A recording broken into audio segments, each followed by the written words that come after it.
नमस्कार साथियों। English medium स्कूलों के लिए अपने घर के पास आने के लिए एक एग्ज़ाम के थ्रू आप सभी को घर के पास बुलाने का एक बार गवर्नमेंट का न्योता है और इसके अंतर्गत एक एग्ज़ाम होगी। पहले इंटरव्यू हुआ करती थी, आजकल सिर्फ और सिर्फ एग्ज़ाम ही होगी। इंटरव्यू का कोई प्रावधान नहीं है। कंप्लीट हमने जो विज्ञप्ति डाली थी उसके अंदर कंप्लीट देखा कि वहाँ पर कहीं भी इंटरव्यू का अंकन नहीं किया गया है और पिछले साल 2023 में भी सिर्फ एग्ज़ाम हुए थे, इंटरव्यू नहीं हुई थी। और सेम वही तर्ज पर 2024 में भी सिर्फ एग्ज़ाम होगा। इंटरव्यू किसी भी पोस्ट के लिए नहीं होगा, चाहे वो प्रिंसिपल हो, लेक्चरर हो, सेकंड ग्रेड, फर्स्ट ग्रेड और रीट वाले L1 L2 और PTI first grade second grade और इसके अलावा लैब असिस्टेंट, किसी भी पोस्ट के लिए इंटरव्यू का प्रावधान नहीं है। सिर्फ और सिर्फ आपकी एग्ज़ाम है और एग्ज़ाम का किस तरह से जो पैटर्न है उस पर हम कंप्लीट चर्चा करेंगे।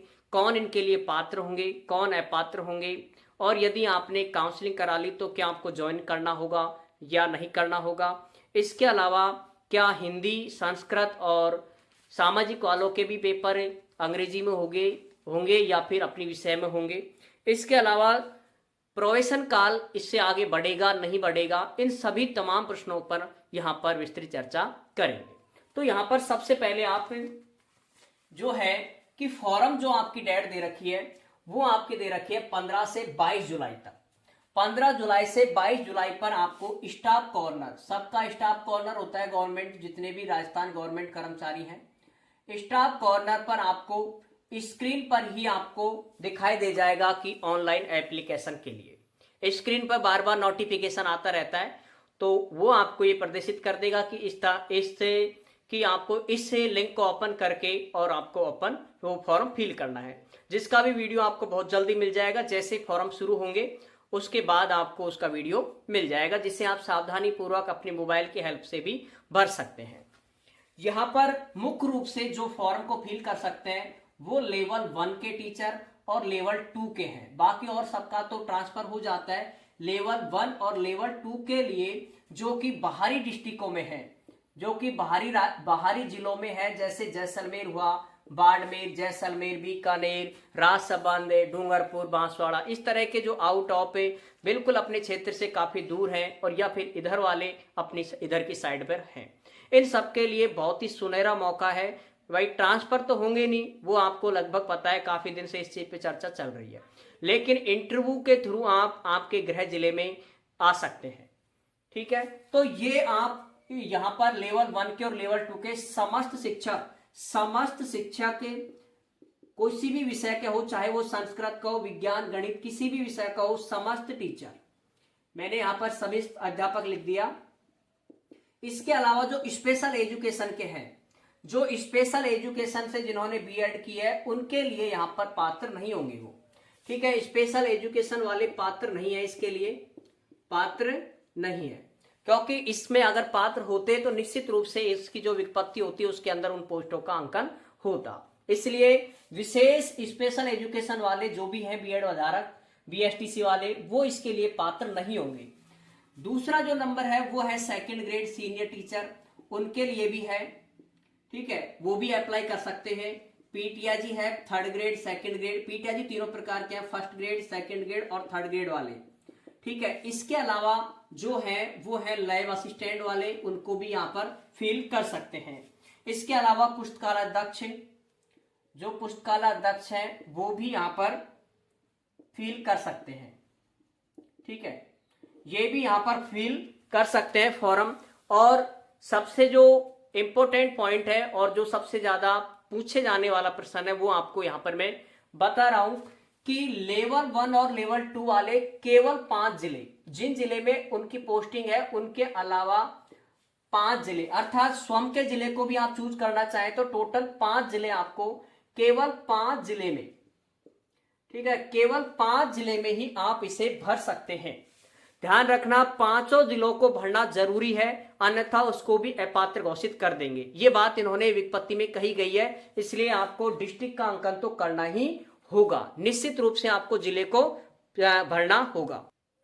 सेकंड ग्रेड वाले हैं सेकंड ग्रेड वाले हैं, इनको भरना होगा एक मंडल, कम से कम एक मंडल तो उनको भरना होगा। और मंडल की वीडियो भी मैंने डाल रखी है कि कौन से जिले में कौन सा मंडल है, वो भी आपको पता होगा निश्चित रूप से।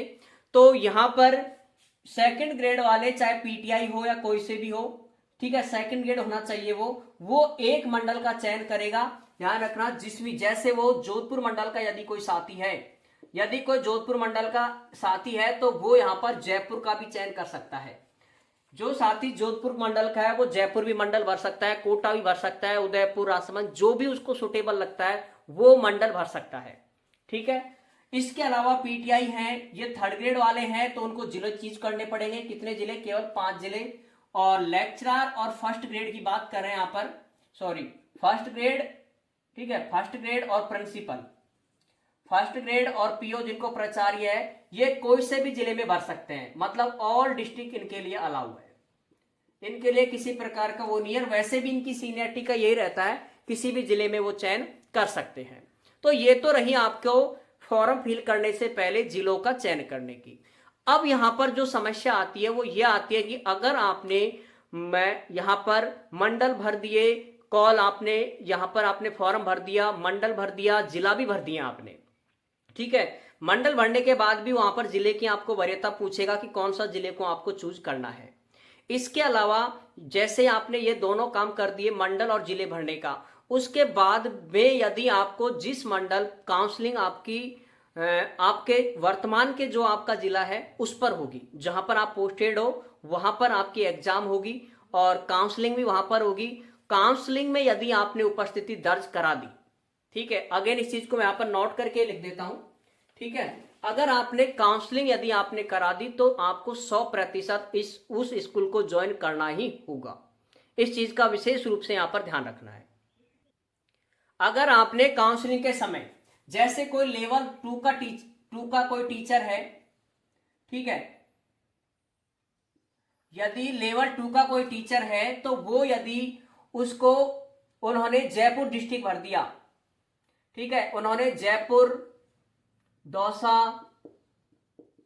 अलवर, भरतपुर और भर दिया करौली, ये जिले आप देख रहे हो। उन्होंने पहले नंबर पे जयपुर वाला भरा, दूसरे पर दौसा, तीसरे पर अलवर, चौथे पे भरतपुर और 5वें पर करौली, और उसकी पोस्टिंग यहां पर है बाड़मेर में। थोड़ा सा इसको समझे, इसके गणित को। बाड़मेर में यदि किसी की पोस्टिंग है, वो ये 5 जिले भरता है, तो यदि उसको 5 जिलों में से किसी भी एक जिले में, अगर जैसे उसको जयपुर नहीं मिला, सीट खाली नहीं थी, दौसा भी नहीं मिला, अलवर भी नहीं मिला, भरतपुर भी नहीं मिला और करौली मिल गया, तो करौली में उसको 100% ज्वाइन करना ही होगा। इस चीज का विशेष रूप से ध्यान रखना है कि अगर आपने काउंसलिंग करा दी, अगर आपकी काउंसलिंग आपने करा दी, ठीक है, अगर आपकी काउंसलिंग आपने करा दी तो 100% आपको ज्वाइन करना ही पड़ेगा।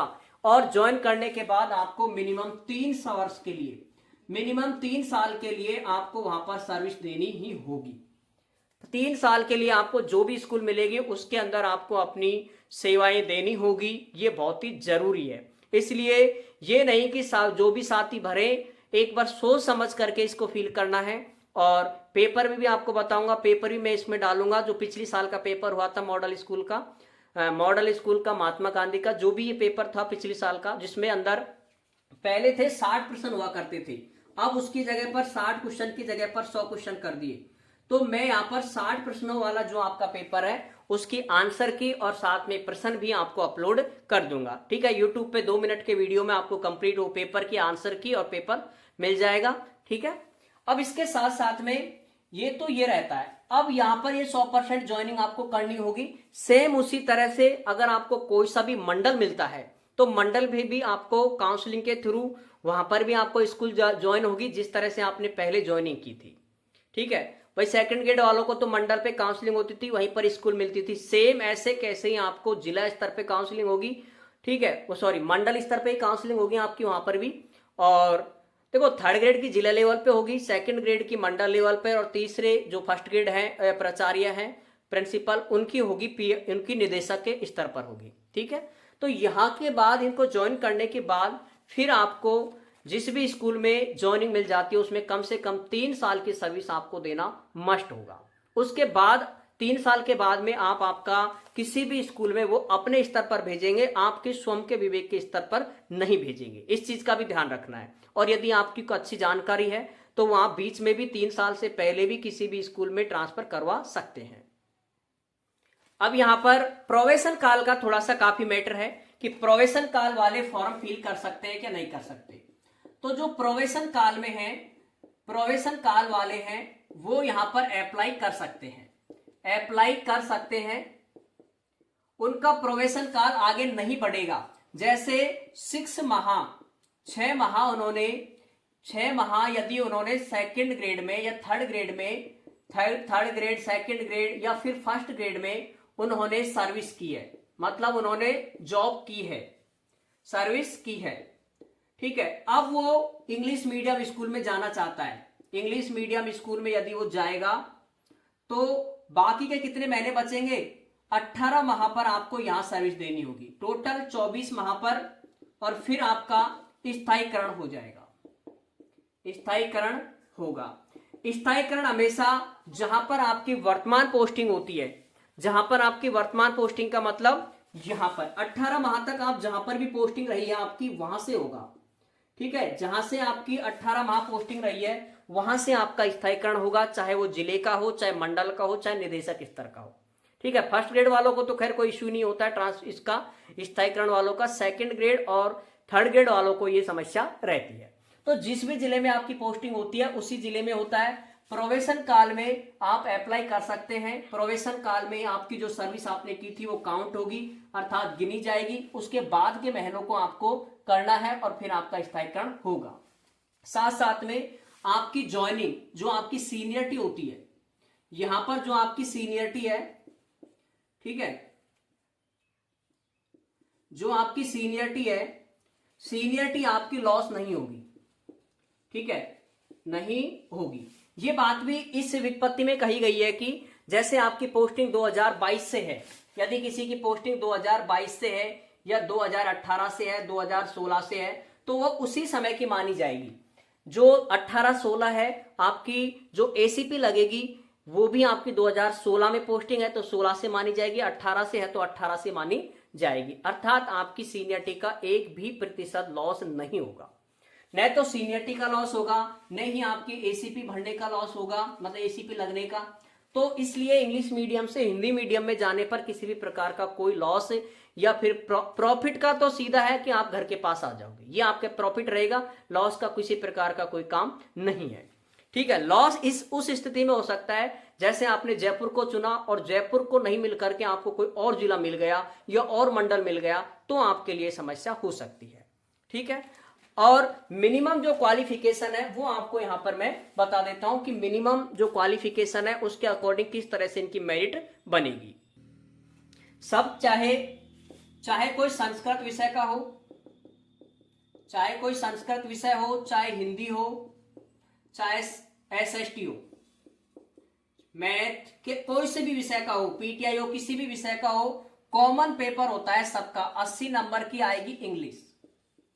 80 मार्क्स आपके, 80 क्वेश्चन है वो आपके किसके आएंगे, 80 क्वेश्चन इंग्लिश के आएंगे, जो कि आपको माध्यमिक स्तर की बात करता है, 10 तक की बात करता है, 10 तक के लेवल के, ठीक है। 10 तक के लेवल के प्रश्न आपको देखने को मिलेंगे, टोटल 80%। पोस्ट ये कौन कौन सी है, सेकंड ग्रेड, थर्ड ग्रेड और लेवल 1, लेवल 2, ठीक है। सभी के लिए एक ही है।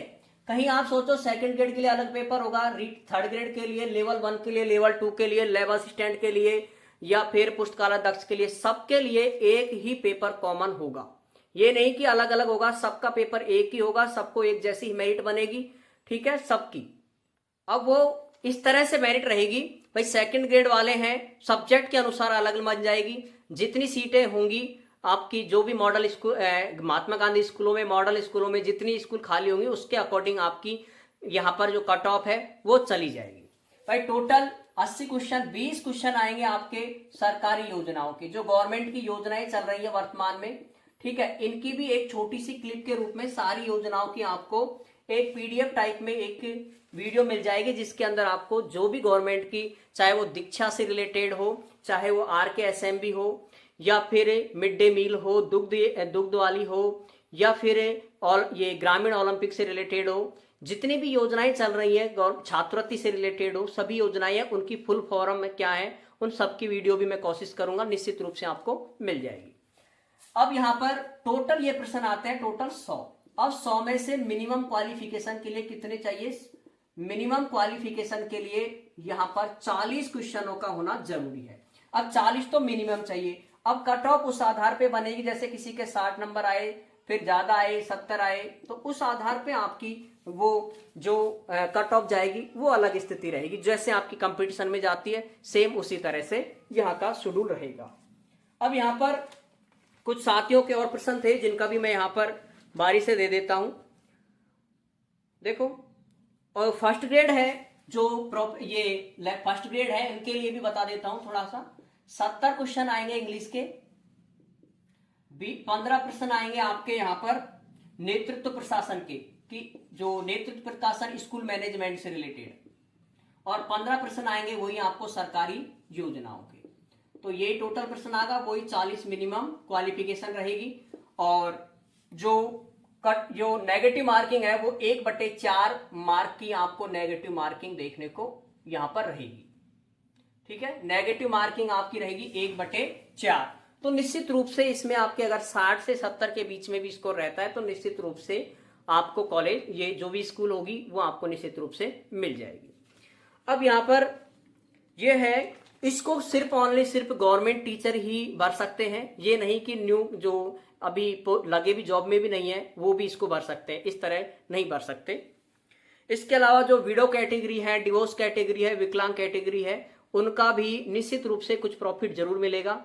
ठीक है, निश्चित रूप से प्रॉफिट मिलेगा, क्योंकि ये काउंसलिंग के समय सबको इस विशेष कैटेगरी वालों को निश्चित रूप से प्रॉफिट दिया जाता है। इसके अलावा सिलेबस आपको बहुत जल्दी जैसे ही डलेगा उसके तुरंत बाद आपको वहां पर सिलेबस भी आपको टेलीग्राम ग्रुप या यूट्यूब पर दोनों पर उपलब्ध हो जाएगा। इसके अलावा जो भी इंग्लिश मीडियम में नहीं है, ये भी प्रश्न था कि जो इंग्लिश मीडियम में है क्या वही भर सकते हैं क्या? नहीं, हिंदी मीडियम के हो चाहे इंग्लिश मीडियम के हो, किसी भी मीडियम से पढ़े हो वो इसके फॉर्म फिल कर सकता है। इसके अलावा यहाँ पर सिलेबस की जो है वो आपको जैसे ही डलेगा वो आपको मिल जाएगा। टेलीग्राम ग्रुप है विक्रम मैथ सर गनीपुर, जिसके ऊपर आपको ये चीजें PDF के रूप में मिल जाएंगी। तो ये थे आपके जो भी आपके प्रश्न, और इसके बाद भी यदि किसी साथी का कोई क्वेश्चन रह गया है तो वो भी कमेंट्स कर सकता है, निश्चित रूप से मैं उसका भी जवाब दूंगा। ठीक है साथियों, सभी को जय हिंद, जय भारत, ऑल द बेस्ट।